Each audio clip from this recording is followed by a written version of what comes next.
Hi friends, അസ്സലാമു അലൈക്കും. ഇന്ന് നിങ്ങൾക്ക് ഞാൻ ചിക്കൻ കറിയുടെ റെസിപ്പിയാണ് കാണിച്ചു തരാൻ പോകുന്നത്. ഉമ്മയാണ് ചിക്കൻ കറി ഉണ്ടാക്കുന്നത്. അപ്പോൾ ഞാൻ ഈ കറിക്ക് ഉമ്മ ചിക്കൻ കറി എന്നാണ് പേര് വെച്ചിട്ടുള്ളത്. അപ്പോൾ നമുക്ക് വീഡിയോയിലേക്ക് പോവാം. ഉമ്മ ആദ്യം ഒരു പാത്രത്തിലേക്ക് 2-3 ടേബിൾ സ്പൂൺ റീഫൈൻഡ് ഓയിൽ ഒഴിച്ചു. എണ്ണ ചൂടായപ്പോൾ ഉള്ളിയും പച്ചമുളകും ഇട്ട് ഒന്ന് വാടി വരുമ്പോഴത്തേക്കും തക്കാളി ഇട്ടു. അപ്പോഴത്തേക്കും മല്ലിയും മുളകും ഇനിയൊരു പാത്രത്തിലിട്ടിട്ട് വറുത്തു. 3 ടേബിൾ സ്പൂണോളം മല്ലി, 1.5 ടേബിൾ സ്പൂണോളം മുളക് പൊടിയും ഇട്ട് അത് നല്ലപോലെ ഒന്ന് ചൂടാക്കിയെടുത്തു. ഈ വാടിയ ഉള്ളി തക്കാളിയിലേക്ക് ഈ പൊടികൾ മിക്സ് ചെയ്തു.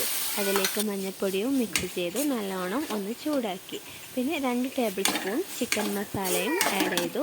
പിന്നെ അതിലേക്ക് ആവശ്യത്തിനുള്ള വെള്ളം ഒഴിച്ചു. അതൊന്ന് തിളച്ച് വരുമ്പോഴത്തേക്കും ഞങ്ങൾ ചിക്കൻ അതിലേക്ക് ഇട്ടു. ചിക്കൻ ഇട്ട് ഒരു 5-10 മിനിറ്റ് ആവുന്നത് വരെ അത് വേവിച്ചു. അതിനുശേഷം ചിക്കൻ വെന്തു. നല്ല ടേസ്റ്റി ആയിട്ടുള്ള ചിക്കൻ കറി റെഡി ആയിട്ടുണ്ട്. എല്ലാവരും ട്രൈ ചെയ്ത് നോക്കണം. പിന്നെ എൻ്റെ ചാനൽ ആദ്യമായിട്ട് കാണുന്നവരാണെങ്കിൽ സബ്സ്ക്രൈബ് ചെയ്യണം, സപ്പോർട്ട് ചെയ്യണം, ലൈക്ക് അടിക്കണം. Thank you.